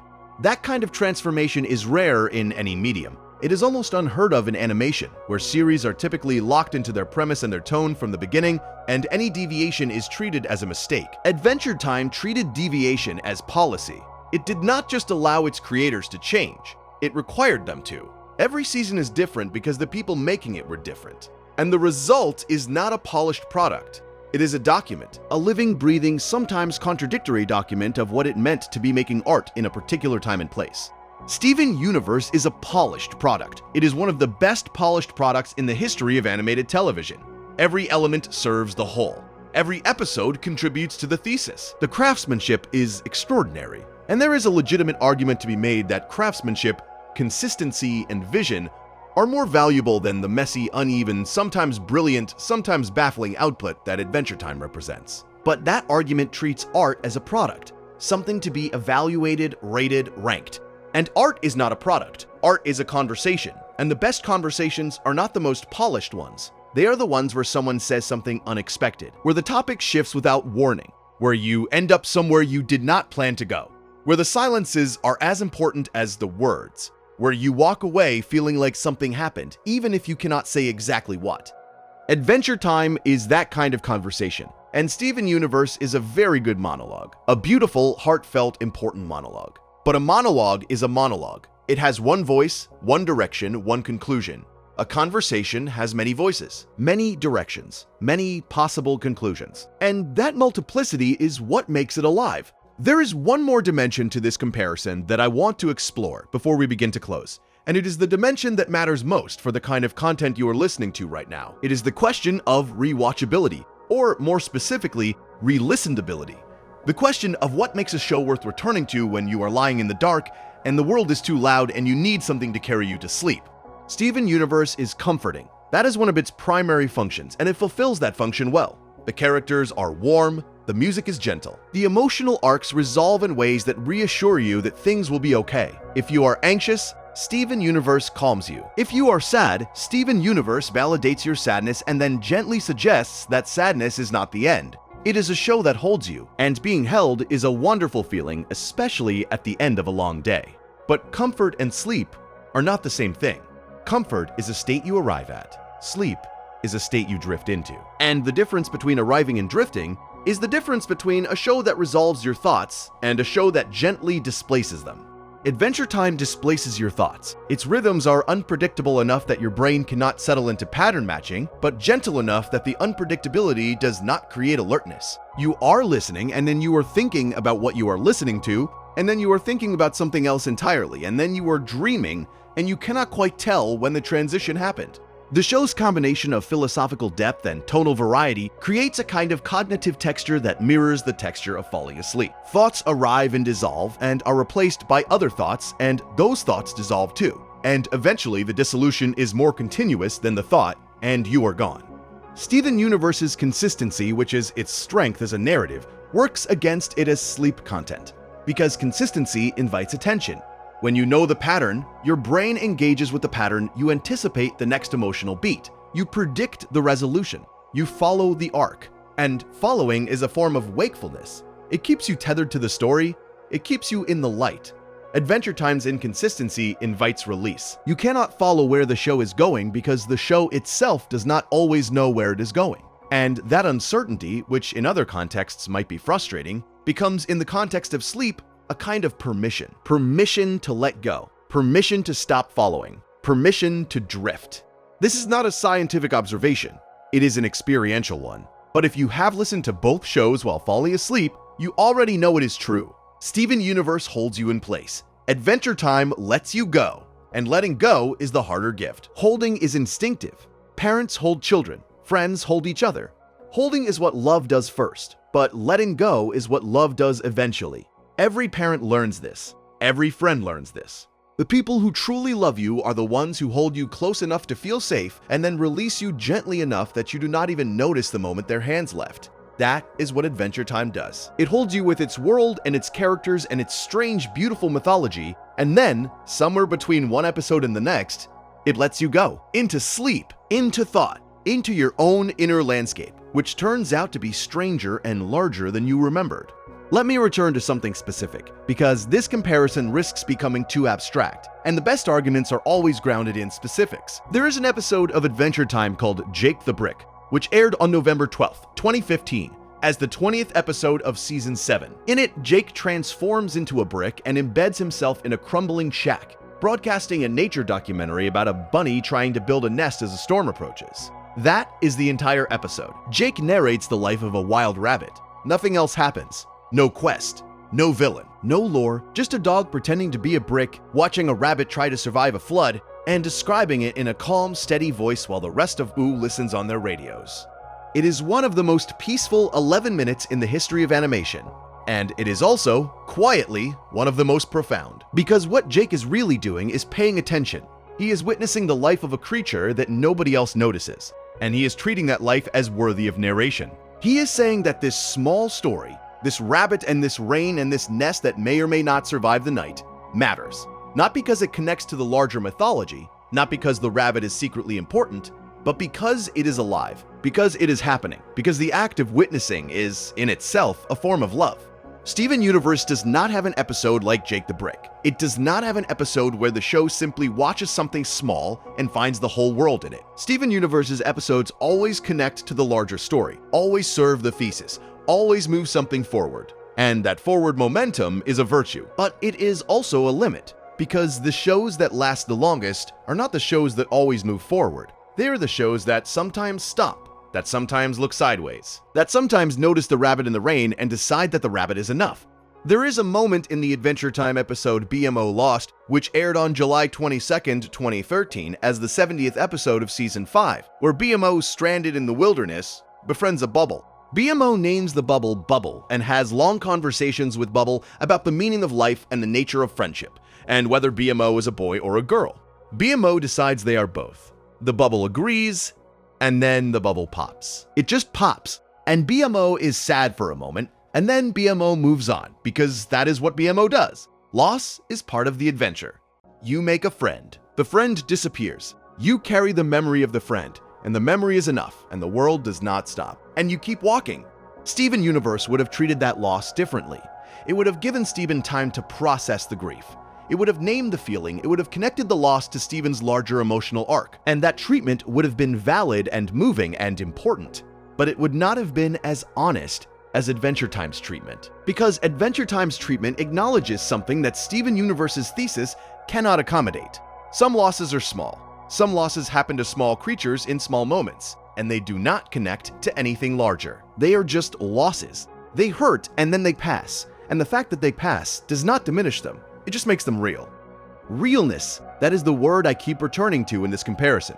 Not quality, not ambition, not representation, realness. The sense that the thing you are watching, however fantastical its setting and however impossible its premise, is telling you something true about what it is like to be alive. And both of these shows tell the truth. Steven Universe tells the truth about how it feels to learn empathy, to discover your own strength, to find your family, to fight for the people you love. Those truths are real and vital and worth telling.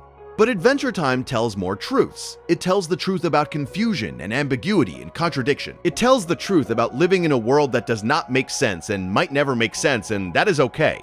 It tells the truth about fathers who leave and friends who forget and lovers who take centuries to say what they mean. It tells the truth about evil that cannot be redeemed and goodness that cannot be sustained and beauty that cannot be preserved. It tells the truth about growing old in a world that stays young and staying young in a world that grows old. It tells the truth about the rabbit and the rain and the nest that may or may not survive the night.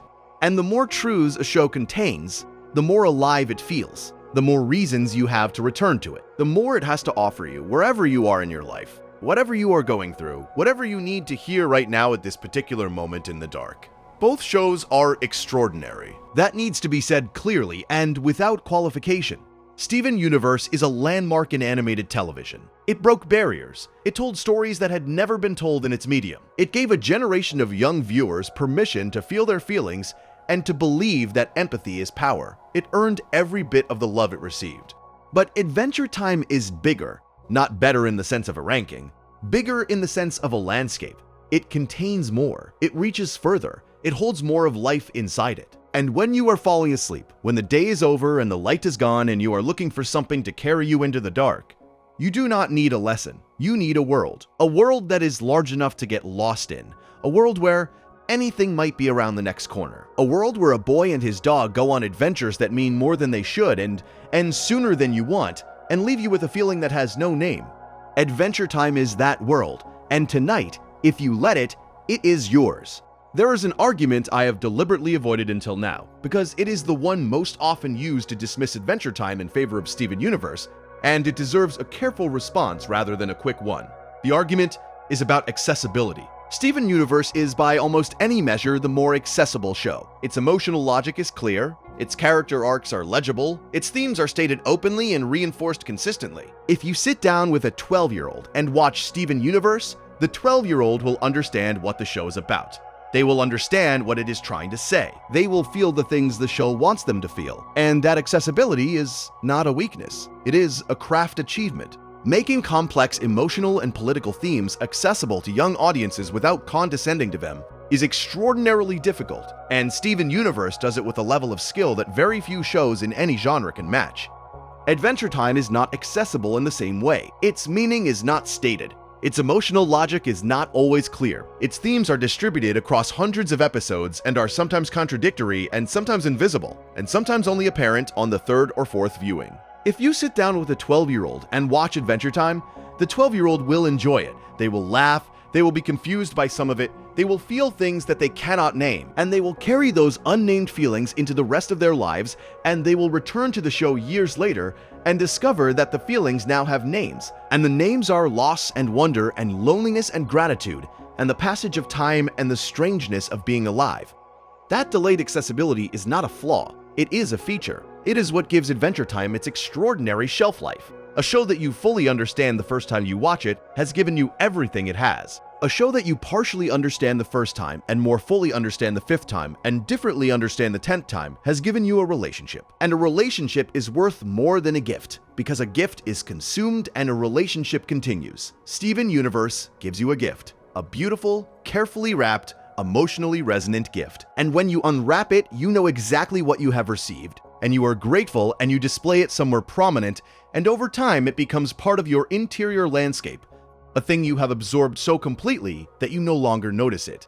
Adventure Time gives you a relationship, a strange, unpredictable, sometimes frustrating, always interesting relationship with a fictional world that is never quite the same twice. And the relationship demands things from you that a gift does not. It demands patience. It demands willingness to be confused. It demands trust that the confusion will eventually yield to something meaningful, even if the meaning is never fully articulated. Not everyone wants that kind of relationship with a television show. Some people want the gift, and that is perfectly valid. Steven Universe is a great show, and the fact that it communicates its value clearly and directly is a genuine strength, not a consolation prize. But for the people who want the relationship, who want the show that grows with them and surprises them and refuses to be fully known, Adventure Time is the one. It has always been the one. Let me talk about animation for a moment, because the visual dimension of this comparison is often overlooked, and it should not be. Steven Universe has a distinctive and beautiful visual style. The character designs, with their soft curves and expressive faces, are immediately recognizable. The color palette is warm and inviting. The backgrounds, particularly the work of Steven Sugar and the art team, are often stunning, with a watercolor quality that gives Beach City and the gem locations a dreamy, ethereal atmosphere. The show looks like what it is about. It looks like empathy and warmth and connection. But Steven Universe's visual style is also remarkably consistent. Characters look the same from episode to episode. The color palette does not shift dramatically. The framing and composition follow established patterns. And this consistency extends to the character animation, which particularly in later seasons drew criticism from some viewers for off-model drawings and inconsistent character proportions. The show's visual consistency is a stylistic choice, not a quality issue. But it does mean that individual episodes of Steven Universe rarely surprise you visually. You know what a Steven Universe episode looks like before you see it. Adventure Time's visual style is the opposite of consistent, because each episode is primarily the work of one or two storyboard artists, and because those artists are given enormous creative freedom, the show's visual identity shifts from episode to episode. An episode storyboarded by Rebecca Sugar looks different from an episode storyboarded by Jesse Moynihan, which looks different from an episode storyboarded by Tom Herpich, which looks different from an episode storyboarded by Ako Castuera and Jesse Moynihan together. The character designs stretch and compress. The color palettes shift. The framing experiments, some episodes look like children's cartoons. Some episodes look like independent animation. Some episodes look like nothing else on television. And this visual polyphony is again both a strength and a potential weakness. If visual consistency is what you value, Adventure Time can be jarring. But if visual surprise is what you value, Adventure Time is endlessly rewarding. The show contains images that are genuinely haunting. The Lich emerging from the Well of Power, his skull face wreathed in green fire, the abandoned subway stations in the Islands miniseries full of the detritus of a civilization that tried to flee and failed. The moment in the finale when Golb appears in the sky above Ooh and the entire color palette shifts to accommodate a new kind of fear. The quiet, devastating shot in I Remember You, where Marceline holds a piece of paper and you realize from the look on her face that the words on it were written by a man who can no longer remember writing them. These images are not just beautiful, they are specific. They could not exist in any other show. They are the product of individual artists responding to individual stories with individual sensibilities, and the result is a visual body of work that is as varied and as rich as the narrative it accompanies. Steven Universe's images are beautiful too, but they are beautiful in a way that serves the show's thesis. They are warm because the show is warm. They are soft because the show is soft. They are consistent because the show is consistent. The images do not challenge the narrative. They illustrate it. And illustration is a valuable function, but it is not the same as the kind of visual storytelling where the image says something that the words cannot, where the frame contains a meaning that exceeds the plot, where you remember the picture long after you have forgotten the story that surrounded it. Adventure Time is full of those pictures. Pictures that exceed their stories. Pictures that stay with you, pictures that mean more than they should. And that excess of meaning is, once again, the show's signature. It always contains more than it needs to. And the more is what makes it great. There is a philosophical concept that applies to this comparison, and it is worth naming because it clarifies the core of the argument. The concept is negative capability, coined by the poet John Keats in 1817. Keats described it as the capacity to be in uncertainties, mysteries, doubts, without any irritable reaching after fact and reason. The ability to sit with not knowing, the willingness to let ambiguity be ambiguous, the trust that meaning can emerge from confusion if you give it enough space. Adventure Time has more negative capability than any other animated series ever produced. It is a show that constantly places you in a state of uncertainty and then refuses to resolve that uncertainty into clarity. What is the Lich, really? What happened during the Mushroom War exactly? What is the nature of the crown's magic? What does Golb represent? What does it mean that Ooh is built on the bones of the old world? What does it mean that Finn is one of the last humans and does not seem to mind? The show raises these questions and then lives inside them comfortably for years, and the fact that it never fully answers them is not a failure of storytelling. It is an expression of negative capability. It is the show saying that the question is more valuable than the answer, that living with mystery is more interesting than solving it. Steven Universe has very little negative capability. It poses questions and it answers them. What are the gems? Where did they come from? What happened to Rose Quartz? Who is Pink Diamond? What is the gem homeworld like? The show asks each of these questions and then, with admirable thoroughness, provides answers. And the answers are satisfying. They make sense, they connect to the themes, they advance the plot, but once a question is answered, the space it occupied collapses. The mystery closes. And the closed mystery cannot be reopened because the show has told you definitively what it means. Adventure Time's mysteries never close. They expand. Every answer generates new questions. Every revelation complicates the picture. And the result is a show that paradoxically becomes more mysterious the more you learn about it. The more episodes you watch, the less certain you are about what the show is about. And that increasing uncertainty is not disorienting. It is exhilarating. It is the feeling of a world that is larger than your ability to comprehend it. It is the feeling of being alive. And that brings me, finally, to the heart of this comparison. The thing that makes Adventure Time better is not any single quality. It is not the world building, although Adventure Time's world building is extraordinary. It is not the tonal range, although Adventure Time's tonal range is unmatched. It is not the characters, although Adventure Time's characters are among the richest in animation. It is not the music, although Adventure Time's music is devastating. It is not the visual ambition, although Adventure Time's visual ambition is remarkable. It is not the negative capability, although Adventure Time's negative capability is unique. What makes Adventure Time better is the sum, the totality, the feeling of a show that contains more than it should, that means more than it needs to, that reaches further than any single viewing can follow. Adventure Time is not a better version of what Steven Universe is. It is a different thing entirely. It is a mythology rather than an allegory, a conversation rather than a monologue, a landscape rather than a path. And the difference between a landscape and a path is not that one is better than the other. It is that a path takes you somewhere and a landscape gives you somewhere to be, somewhere to return to, somewhere to get lost in, somewhere to find yourself, or to lose yourself, or to do both at the same time, which is what the best art always allows.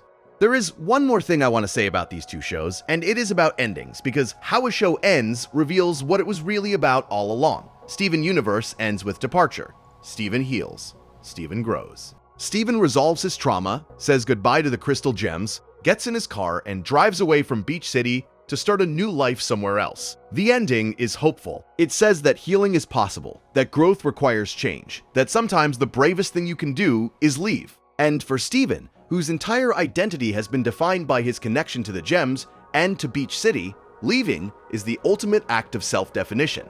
He is finally choosing his own life rather than the life that was chosen for him. It is a good ending. It is emotionally coherent. It connects to the show's thesis about empathy and healing and self-discovery. It satisfies. Adventure Time ends with continuation. The finale, Come Along With Me, does not resolve the story. It adds one more chapter. Finn and Jake fight in one more battle. Princess Bubblegum and Marceline share one more moment. BMO sings one more song. The world faces one more threat and survives it. Not through a grand gesture, but through the accumulated love and resilience of everyone who lives in it. And then the show cuts forward 1,000 years, and BMO is telling the story of Finn and Jake to a new audience. And the story has become a legend, and the legend has become a song, and the song is still being sung.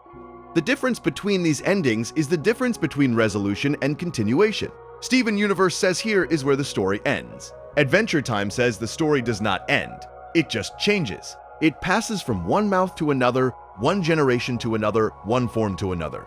The characters die. The world changes. But the story survives, not because it is preserved, but because it keeps being told. Because someone, somewhere, in 1,000 years, will still be singing it. And that is the more generous ending. Not because it refuses to let go, but because it trusts the story to outlive its tellers. Steven Universe's ending belongs to Steven. He earned it. He deserves it.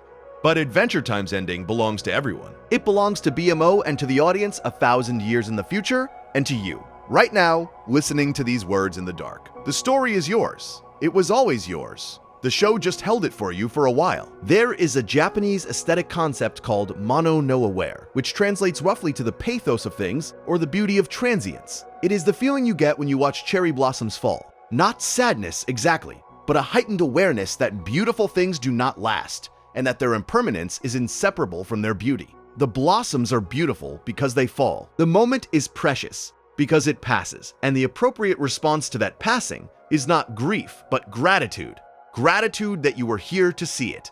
Gratitude that it happened at all. Adventure Time is saturated with mono no aware. Every episode is, in some small way, about transience. Finn is growing up, which means his childhood is ending. The Ice King is losing his mind, which means Simon is disappearing. The Candy Kingdom is being rebuilt, which means the old version is gone. Marceline has lived for centuries, which means she has watched everything she loves disappear. And the show does not treat this transience as a problem to be solved. It treats it as the condition of existence. Things pass. That is what things do. And the show's response to that passing is not despair. It is tenderness. A gentle, steady, never-wavering tenderness toward everything that exists and everything that will someday stop existing, which is everything. Steven Universe has moments of mono no aware. The song Love Like You, which plays over the end credits and evolves across the series, is one of the most beautiful musical expressions of longing and inadequacy in animation. Rose Quartz's absence, her perpetual not being there, carries a genuine weight. But the show's thesis about healing and resolution works against the aesthetic of transience, because if everything can be healed, then nothing is truly transient. And if nothing is truly transient, then the beauty of impermanence, which is the deepest beauty, is unavailable. Adventure Time makes that beauty available. It makes it the whole show. Every funny moment is also a fleeting moment. Every adventure is also a goodbye. Every friendship is also a limited engagement between two temporary beings who happen to overlap in time. And the show holds all of that, the comedy and the melancholy and the adventure and the farewell, without choosing between them, without prioritizing one over the other, without ever suggesting that the good parts are more real than the painful parts, or that the painful parts are more important than the good parts. That refusal to choose is the deepest form of honesty in fiction. Because life does not choose. Life gives you everything at once. The joy and the grief and the boredom and the terror and the wonder. And the shows that come closest to capturing life are the shows that refuse to prioritize, that refuse to say this is what matters most, that trust you to hold the whole messy, contradictory, gorgeous, painful, boring, beautiful thing and find your own center of gravity within it. Adventure Time trusts you that way. Steven Universe cares about you. There is a difference. Caring is active. It reaches out, it holds, it guides, it tells you what matters and why it matters, and how to feel about it. And caring is beautiful. We all need to be cared about. But trust is deeper. Trust steps back. Trust gives you space. Trust believes that you are capable of finding your own way through the mess, and that the mess itself is not the enemy. The mess is the material. The mess is what you build a life out of. And the shows that trust you with the mess are the shows that stay with you longest. Because they did not give you answers. They gave you the tools to build your own. Adventure Time gives you tools. A world to think about. Characters to wonder about. Images to carry with you. Questions to sit with. Feelings that have no names. And the feeling that all of this, the show and the world and the questions and the unnamed feelings, is enough. Not perfect. Not resolved. Not healed. Just enough. Enough to get you through the night. Enough to carry you from one day to the next. Enough to fall asleep to. And enough is, when you think about it, the most honest thing any work of art can be. Not everything. Not the answer. Not the cure. Just enough. There is something worth examining about the way each show handles silence. Because silence in animation is a choice that costs something. Every second of silence is a second that could be filled with dialogue or music or sound effects or narration. Silence is expensive. It requires the visuals to carry the entire weight of the scene, and it requires the audience to be patient in a medium that usually rewards speed. Adventure Time uses silence more than almost any other animated series. The episode Thank You, which I mentioned earlier, is built almost entirely on silence. But silence appears throughout the show in smaller, subtler ways. The moment in I Remember You, when Marceline reads Simon's note and the camera holds on her face without cutting. The moment in The Comet, which aired on June 5th, 2015. As the 43rd episode of Season 6, when Finn floats in space and confronts a cosmic entity that offers him the chance to leave his body behind. And the conversation plays out with long pauses between each exchange. And the pauses are where the meaning lives. The moment in Obsidian, the Distant Lands special that aired on November 19th, 2020, when Marceline and Bubblegum sit together after a battle and say nothing. And the nothing they say contains everything they have been trying to say for 1,000 years. These silences are not the absence of content. They are the presence of trust. The show trusts you to fill the silence with your own thoughts, your own feelings, your own interpretation. It creates space and then steps out of it. And the space becomes yours. Steven Universe's silences are rarer, and they function differently. When Steven Universe is quiet, it is usually quiet in a way that directs your attention. The silence after a confession. The silence that means something specific and that the show will break, deliberately, at the exact right moment. These silences are effective. They create tension and release an emotional punctuation, but they are curated silences. Designed silences. Silences with a purpose. Adventure Time's silences have no purpose. Or rather, their purpose is open. They are not directing you toward a specific feeling. They are giving you room to feel whatever you feel. And that open-endedness is, paradoxically, more emotionally productive than the directed silences. Because what you feel in an undirected silence is something that comes from you rather than from the show. And the things that come from you are always more meaningful than the things that come from the screen. This is the same principle that applies to the show as a whole. Steven Universe gives you its meaning. Adventure Time gives you the space to find your own, and the meaning you find yourself is always deeper than the meaning that is given to you, because you built it, and the things you build are the things you keep. Let me address something that defenders of Steven Universe sometimes raise in this comparison, and it is a point that deserves serious engagement. The argument is that Adventure Time's ambiguity is not a choice, but an accident, that the show is not deliberately mysterious. It is just messy, that the world building is not deep, but disorganized, that the tonal shifts are not polyphonic, but unfocused, that the show's refusal to answer its own questions is not artistic restraint, but creative indecision. And that Steven Universe, by contrast, is a show where every element is intentional, where every choice serves the whole, where the coherence is the art. This is a serious argument, and it contains a kernel of truth. Adventure Time is, by any honest account, not always in control of itself. There are episodes that do not work. There are arcs that begin and are abandoned. There are ideas that surface in one episode and are never mentioned again, not because the show is being mysterious, but because the writers moved on to something else. The storyboard-driven production model, which gives individual artists enormous freedom, also means that the show's vision is not unified in the way Steven Universe's vision is unified.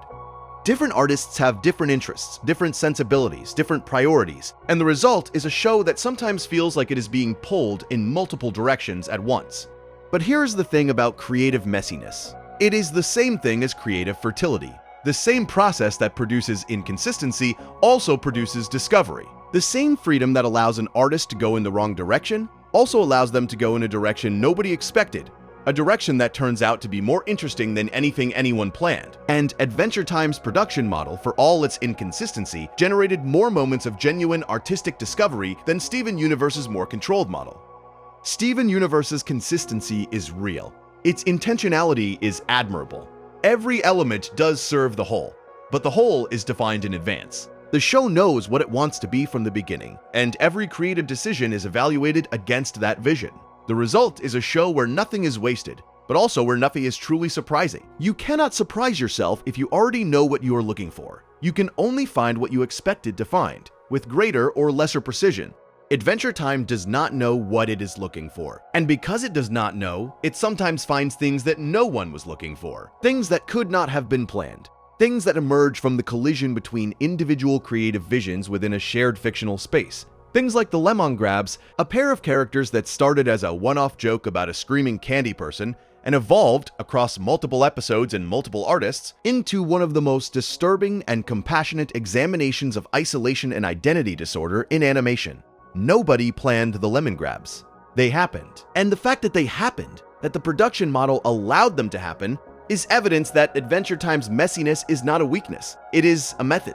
The Lemon episodes span across multiple seasons. The first, Too Young, aired on October 24, 2011, introducing Lemon Grab as a shrill, authoritarian creation of Princess Bubblegum who was too sour to function in society. He was originally a villain of the week, a gag. But the show's artists kept returning to him, kept finding new dimensions in his isolation and his rage and his desperate need for connection. In You Made Me, which aired on July 16, 2012, the show explores Lemon Grab's loneliness with genuine pathos. He watches the candy people sleep because he does not know how to be near people any other way. Bubblegum creates a second Lemon Grab to be his companion, and the two of them leave to build their own kingdom.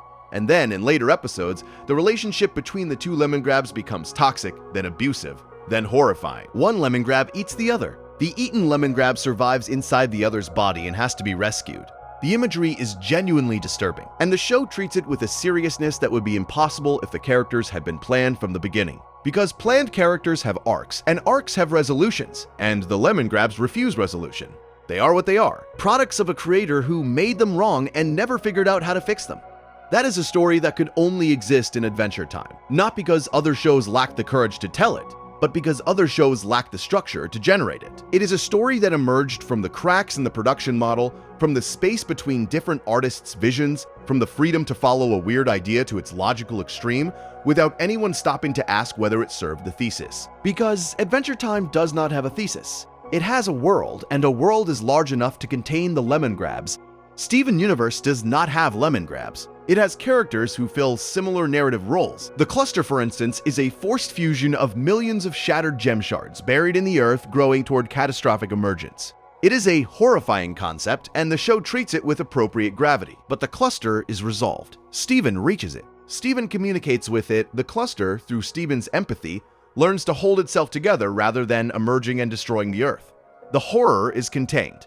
The problem is solved. And the solution, while emotionally satisfying, removes the cluster from the show's landscape. It is no longer a source of anxiety or fascination. It is a resolved plot point.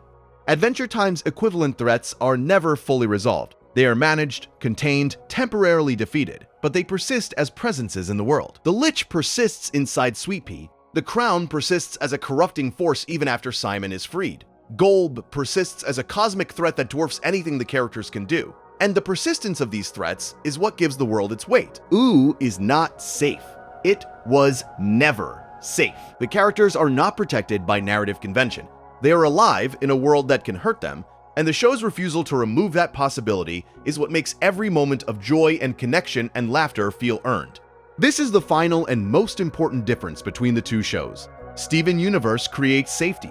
Adventure Time creates meaning. Safety is the absence of threat. Meaning is the presence of significance. And significance requires risk. It requires the possibility that things can go wrong, that losses can be permanent, that the world can be cruel and strange and incomprehensible. Without that possibility, the good things in a story are pleasant but not precious. With that possibility, the good things are treasure.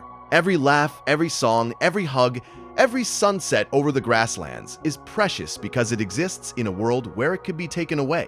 And the awareness of that fragility, running like an underground river beneath every episode, is what gives Adventure Time its emotional depth. Not the moments of sadness, not the moments of joy. The awareness that both are temporary. That awareness is the show's heart. Steven Universe's heart is empathy, and empathy is a beautiful, necessary, world-changing virtue. But it is a virtue that works best in the presence of safety, in the presence of the assurance that everything will ultimately be okay. Remove that assurance and empathy alone is not enough. You need courage. You need resilience. You need the ability to sit with not knowing. You need the ability to love something that you might lose. You need, in other words, what Adventure Time provides, not the comfort of resolution. The strength of continuation, the knowledge that tomorrow will come, and it will be different from today, and you will face it, and you will be enough. That is what you carry with you from Adventure Time. Not a lesson, not a message, not a thesis, just the quiet, stubborn, endlessly renewable conviction that you are enough.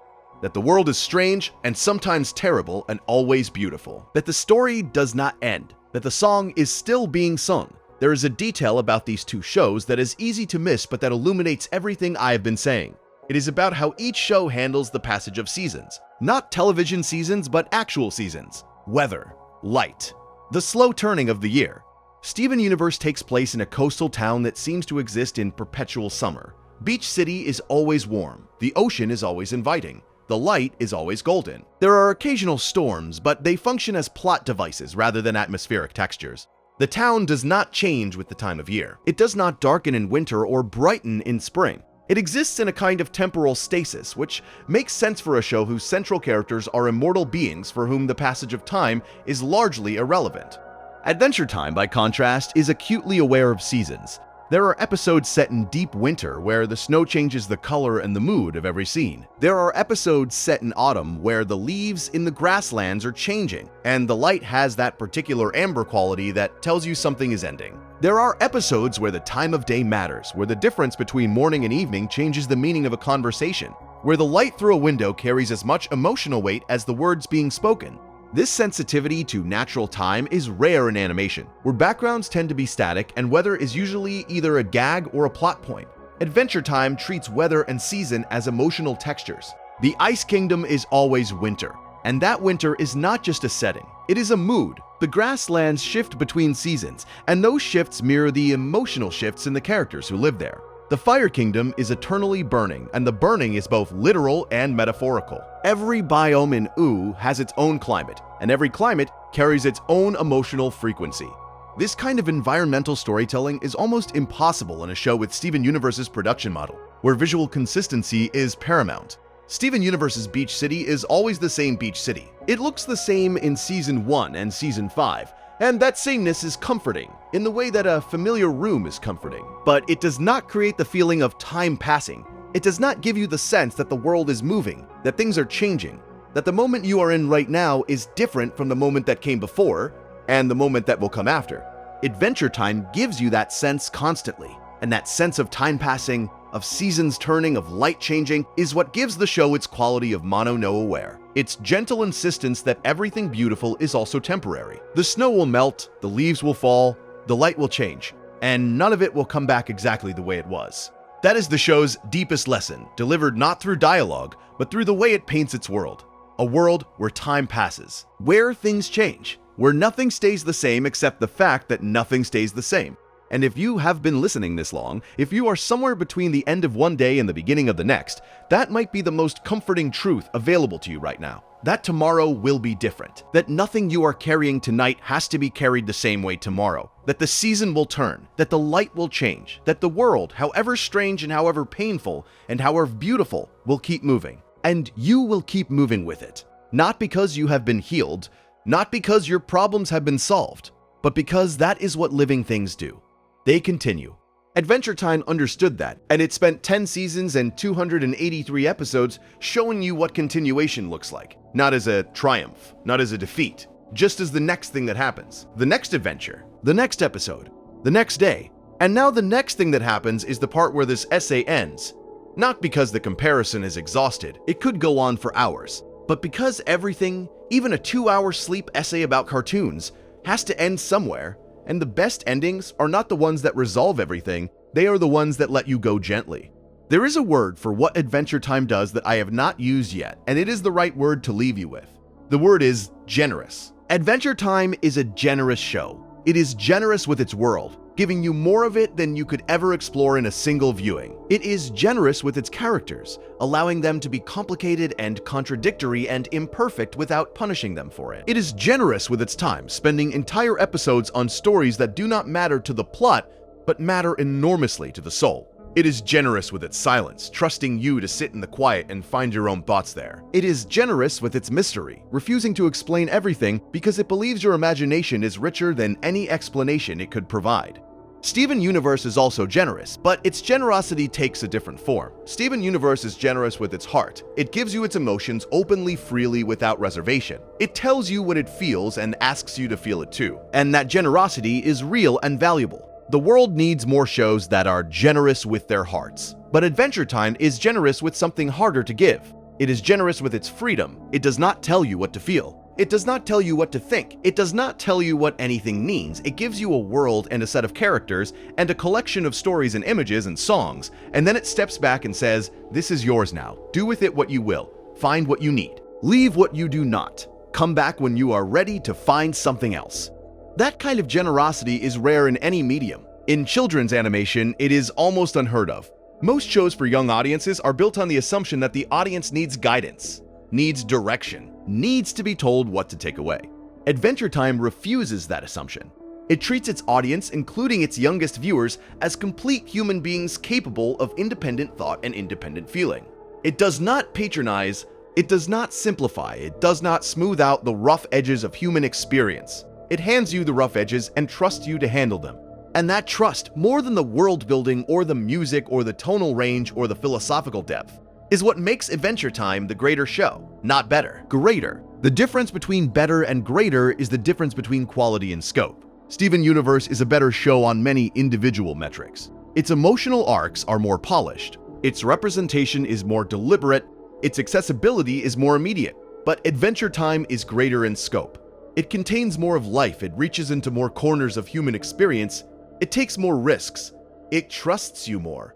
And trust, in the end, is the foundation of all great art. The trust that the audience can handle complexity. The trust that ambiguity is not a failure. The trust that the world is interesting enough, and the audience is smart enough, and the act of telling stories is meaningful enough to justify taking your time, leaving things unresolved, and letting the silence speak. If you are still listening, if you are drifting somewhere between wakefulness and sleep, here is one last thing worth sitting with. On March 12, 2015, Steven Universe aired its Season 1 finale, and millions of people watched a character sing about love being an experience, about being something that cannot be separated or diminished by force. And it was wonderful. It was a moment that mattered. But on October 15th, 2012, 2.5 years earlier, a little vampire girl sat in a cave with a man who used to be her father figure and could not remember her name. And she sang a song about the distance between who someone is and who they used to be. and the camera held on her face, and she did not cry, and the show did not tell you to cry, and the episode ended. And you sat there in the silence afterward and felt something that had no name, something that was not sadness and not joy and not nostalgia, but all three at once, and something else besides. That is Adventure Time. That nameless something, that feeling that will not resolve into a word, that ache that is also, somehow, a comfort, that world that is also, somehow, yours. If you enjoyed this, subscribing helps more than you would think. Thank you for being here. Sleep well. I will see you in the next one.